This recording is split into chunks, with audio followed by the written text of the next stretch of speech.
Hello नमस्ते सेवारो अनि welcome back to my channel. फेरि पनि र पानी पर्न थाल्यो। आज चाहिँ म सिलगढी आमा पानी पर्यो। आज चाहिँ म सिलगढी ब्याक जाँदैछु, रुम जाँदैछु हो। र आजको दिन चाहिँ हेर्नु न अघि कस्तो डरलाग्दो भइरहेको। बिहान 7 बज्यो हो, हेर्नु अँधेरो न अँधेरो भइरहेको, एकदम कालो पानी पर्नु पनि थाल्यो। म चाहिँ हिजो जानु भन्दै थिएँ, तर तल हाम्रो फेरि बाटो बनाउँदै रहेछ हो, सेवकको बाटो बनाउँदै रहेछ। तर त्यहाँ चाहिँ अब पानी झरीमा पुरा भत्किन्छ नि त बाटोहरू, अन्त बाटो भत्केको रहेछ। त्यो खुल्यो भने भोलि नखुल्ने यसो गर्दै लाँदो रहेछ। त्यो भएर हिजो जानु पाइनँ, आज जानु भनेको हो। डरलाग्दो पानी परेको हौ, कसरी जानु गाडी भएकोमा।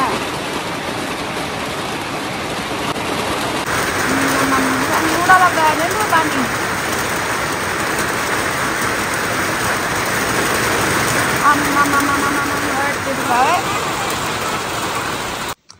नेपाली केटी चाहिँ अझै पनि सुतिरहेको छ।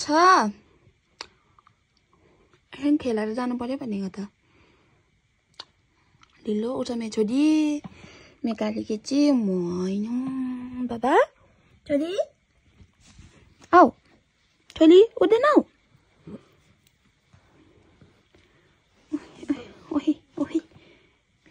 ल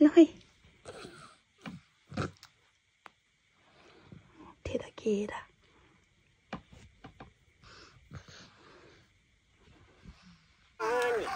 पछ्याएर न मेरो छोरीले मलाई उठाइ छोड्नु भयो नि त। छिमाले है उठाइ छोड्नु भयो नि त है।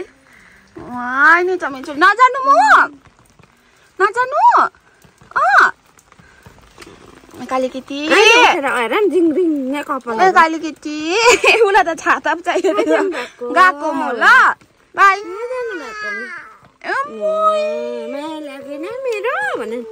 आउँछु नि म। ल मिठी लिएर आउँछु नि। ल मेरो माया लागेन तपाईलाई छेमा भन न त। गएको म। बाई बाई गएको। ल बाई म गएको। ल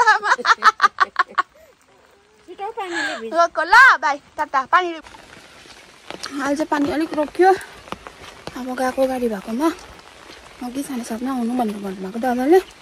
हामी यहाँबाट फेरि गाडीहरू कम्ती पाउँछ सिलगढीमा नै हो। 2टा मात्रै छ गाडी। अब एउटा त बनाउनु लगेको छ, खालि एउटा मात्रै छ गाडी। दादा चाहिँ अलिक छिटो जानुहुन्छ, अर्को गाडी चाहिँ अलिक ढिलो जान्थ्यो। जाँदैछ अब उकालो। A few moments later. म चाहिँ सिलगढी आइपुगेँ बल्ल बल्ल बल्ल हो। धन्न अलिकति जाम कम्ती थियो, 10 मिनटहरू बस्नु पर्यो हो। नत्र त पुरा जाम हुँदै थियो नि त त्यहाँ तल बाटोमा, रोडमा। दादा बिहान छिट्टो हिँड्नु भयो, दादा गाडी छिट्टो हिँड्यो नि त। छिट्टो हिँड्नु भएर चाहिँ त्यस्तो जाम भेटाएन। चाहिँ पुरा भोक लाग्यो, बिहान केही नखाएको थिएँ। नानाले यहाँ बेलको जुस दिँदैछ। यहाँ उसले चाहिँ घरबाट पठाइदिनु भएको कोसेली खोल्दैछ, के पठाइदिनु भयो भनेर।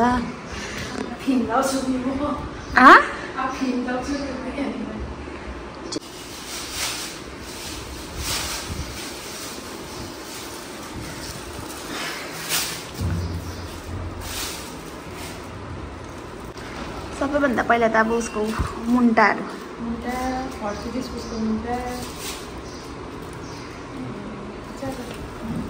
यो चाहिँ अस्ति टिपेको हो कि यो उसको उयोहरू। म चाहिँ खास भन्दा अस्ति नै आउनु भनेको थिएँ, गाडी आएन नि त। गाडी नआएकोले गर्दा त्यही रोड बनाएकोले गर्दाखेरि त्यो रिपेयरिङ गर्दैछ होइन, त्यसले गर्दाखेरि चाहिँ आउनु पाइनँ। त्यही भएर फ्रिजमै थियो। कति दिन त के 1-2 दिन होला सायद के। अन्त यस्तो पठाइदिनु। तिमीले मन पराउँछ कि मन पराउँदैन भन्दै थियो। तिमीले मन पराउँदैन भने म लान्छु त्यो निमुरे।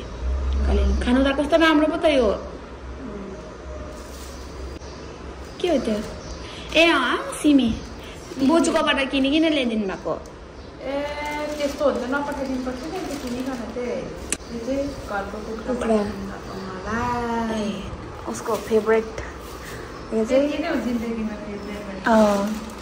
अरू खानु मान्दैन नि त उसले। यो चाहिँ कहाँबाट लिएको त्यो पनि मैले भिडियो बनाएको छु, गएर हेर्नुहोस् होला। के हो? आमाले त्यसरी पालिदिनु भएछ है। छतमा रोप्छौ? छतमा रोप्ने कि ठुलो बुयोबाट लिएर रोप्नु नि घरकै मलमटी लायो हो मलमटी के आमाले पठाइदिनु भएको छ मल गाईको मल होला ठुलो पट थियो त तिम्रो यहाँनिर खोइ दुईटा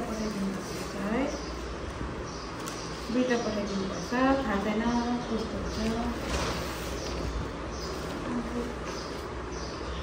ए केरा यो रिवाज तपाईँले ल्याइदिनु भएको केरा जस्तो लाग्यो गाउँघरमा चाहिँ यस्तो हुन्छ सबैले नि अहिले केरा पुरा पाकेको छ गाउँघरमा चाहिँ बाँडेर खाने चलन हुन्छ कि हाम्रो चाहिँ तल घरमा त सबैले कसैकोमा जे हुन्छ आफ्नो घरमा फल्दाखेरि अर्को घरमा रोकिनुहुन्छ होइन त्यहाँदेखि सबैलाई बाँडेर खान्छ त्यहाँदेखि अरूकोमा हुँदाखेरि जे पनि आइपुग्छ घरमा चाहिँ त्यस्तो हुन्छ गाउँघरको बाँडीचुडी खाने सिस्टम छ त्यति हुन्छ है गाउँघरको चाहिँ त्यो चाहिँ के हो ए यो आमाले रायोको साग छर्नु भएको रहेछ कि उयो उम्रेको छ नि त पुरा पर्खे राम्रो छ त राम्रै छ पर्खे यो चाहिँ रायोको साग अब के खानु के नखानु भयो अब यहाँ चाहिँ अरू चाहिँ उपरान्त चाहिँ मल मात्रै छ मेरो चाहिँ मल रहेछ झोला मल छ त्यो केरा खान्छ होला म त भोक लाग्यो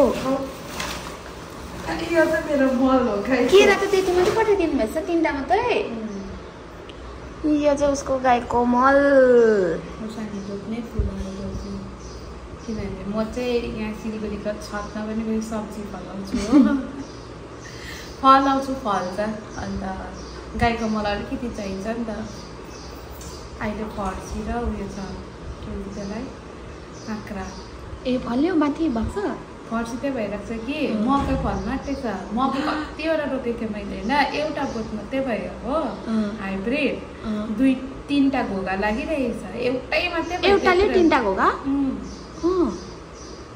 मलाई पनि देऊ है सिलगढीमा त नचढाइ खाँदा हुन्छ ल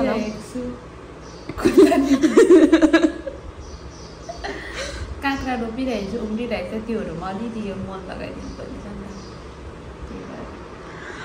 हाम्रो त घरमा मकै रोप्यो भने हाम्रो उयोलाई नै के पो पुलमा नै कतिवटा चलाउनु पर्दो रहेछ कतिवटा पो भक्कु थाहा भएन भक्कु है भक्कु चलाउँदैछ 40 कतिवटा चलाउनु पर्छ यस्तै 30-40 वटा कि अन्त अब अहिले त मकै त्यति पनि फल्दैन अन्त बारीमा भएको जति मकै त चलाउँदै ठिकै हुन्छ हो त्यो भएर चराको त खानु त पाउँछ नि त हो र चराको खान्छ त अन्त तर त्यतिवटा फल्नु पनि पर्यो फल्दैन पनि त त्यति ध्यान नै त हुँदैन हाम्रो त मकै रोपेको जस्तो लागेन त हाम्रो अनि उयो याद आउँछ मलाई रिवाज दादाले दिएको भन्दाखेरि त यहाँ रिवाज दादाकोमा मात्रै थियो त्यो थाई बिन्स भन्छ नि यत्रो हुन्छ नि क्या त सानो बैगुन हुन्छ नि यत्रो बैगुन हुन्छ नि त्यसलाई थाई बिन्स भन्छ कि त्यो त्यहाँ भाडा मन्नेको छेउमा थियो त्यहाँ घरमा हो अन्त जहिले पनि बिबिकासँग बात गर्न जान्थ्यो हो अन्त बिबिकासँग बात गर्न जाँदा त्यहाँ आन्टी बिबिकासँग बात गर्न जान्थ्यो के थियौँ त्यहाँ गएर त्यो थाई बिन्स टिप्थेँ थाई बिन्स त मजाले उयो तिते हुन्छ नि तिते बी भनेको बी सानो बी बैगुन जस्तो पो भन्छौ त तिमीले ए बियो सानो बियो अन्त थाई बिन्स होइन थाई पनि के भन्छ त्यसलाई थाई बिन्स के पो भन्छ तपाईँहरू थाहा छैन भनिदिनुहोस् न भन्छ कि यत्रो त्यो चुवाको फुल हुन्छ नि त्यसको बदलीमा क्या भातहरू लगाएर बनाउँछ नि दामी हुन्छ रिवाज दादाले पनि हेर्नुहुन्छ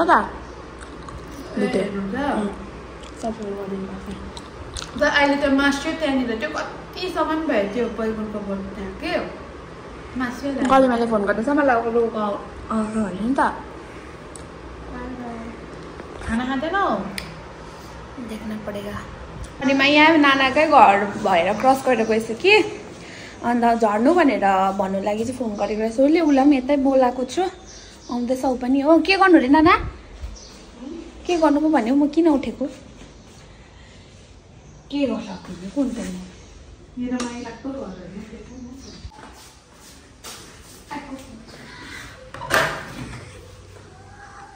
नमस्ते नमस्ते ए हजुर टी सर्ट पाउनु भयो म त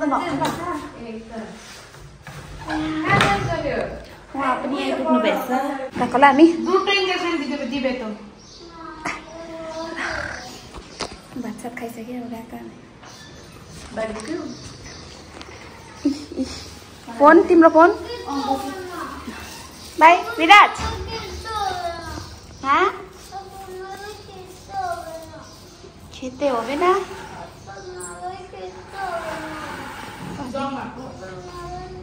बाय बाय विराज बाय बाय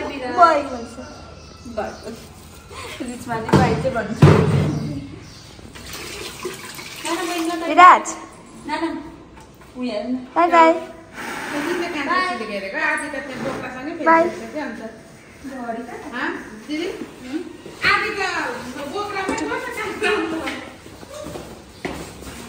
हामी चाहिँ हाम्रो गली आइपुग्यौँ फेरि त्यही गलीमा उहाँ त मेरो भ्लगमा दुई महिना बाद आइपुग्नु भएको हो कारण हामी चाहिँ यहाँनिर रुम 1 महिना बाद जाँदैछ अब के कस्तो छ दिन देख्न पडेगा 1 महिना बाद अप्रैल मे आइसक्यो अन्त है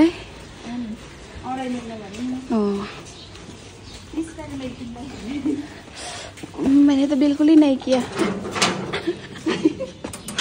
खाने का मन ही नहीं था है मेरो पनि त उयो त यहीँ त छ नि डकुमेन्ट्स त प्रियाको यसमा त्यो मान्छेले कहाँ छोड्यो होला है मेरो सामान छोड्यो कि छोडेन ए धन्न मैले मेरो सामान यहाँभित्र हालिदिनु त भनेको थिएँ नि त अघि यसो नानाकोमै थियो हो बेसी धन्न है भगवान् धन्न भरोसेमन्त मान्छे रहेछ है धन्न डर लागिरहेको थियो म त कि ओटिपी पनि दिइहाल्यो नि त मैले अस्ति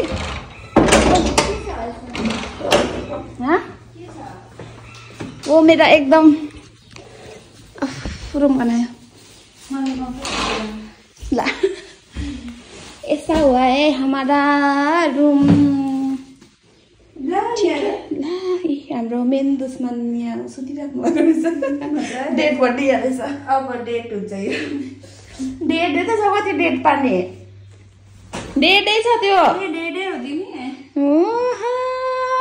फ्यान चला ए टेबल फ्यान चलाउँला मजा त हो ठिकै थियो फ्यान मजा त यो फ्यान ठिकै थियो मजाले चलाएर गएको थिएँ हो साथीहरू अन्तखेरि फ्यानै छैन रहेछ सायद नचलाएर होला बिग्रेछ फ्यान